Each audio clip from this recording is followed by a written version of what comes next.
ஏய் இங்க வா. நான் எப்ப நான் ஹோட்டல் டிஃபன் சர்ச் பண்ணாலும் இந்த பன்னீர் மக்கானி பன்னீர் பட்டர் மசாலான்னு வந்துகிட்டே இருக்குது. இதெல்லாம் நல்லா இருக்குமா? நான் ஹோட்டல் எல்லாம் போய் பாத்திருக்கேன், ஆனா நான் சாப்பிட்டதே இல்லத்தா. ஏங்க இது வரைக்கும் பன்னீர் சாப்பிடலன்னு வெளியில சொல்லாதீங்க, சிரிச்சு போடுவாங்க. நான் சின்ன பிள்ளைல நிறைய பன்னீர் சாப்பிட்டுருக்கேங்க. ஏய் போய் சொல்லாத, நீ எனக்கு ஒரு ட்ரிப் கூட இது வரைக்கும் வச்சு கொடுத்ததே இல்ல. நீங்க கேட்கவே இல்ல, உங்களுக்கு பிடிக்கும்னு தெரிஞ்சுதான் எப்பயே பன்னீர் வச்சிருந்திருப்பேனே. எனக்கு ஒரு ட்ரிப் மட்டும் வச்சு தரியா? நான் சாப்பிட்டதே இல்லப்பா. ஏங்க ஏங்க இப்படி ஏங்குறீங்க?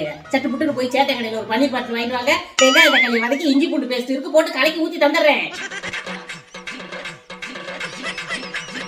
நம்ம மஷ்ரூமுக்கு போயிருவோம். இந்த வருங்க மஷ்ரூம்பா, நூலு தொண்டையில சிக்கனாலே. ஐயோ நூலு சிக்கன் மசரு சிக்கன் அப்படி நீங்க சோத்துல ஒத்த மூடி இருந்தாலே எடுத்து போட்டு இருக்கீங்க. எப்படி சாப்பிடுவீங்க அதை? மசரு எல்லாம் நமக்கு வேண்டாம், பன்னீர் மட்டும் போதும், வாங்கிட்டு வாங்க.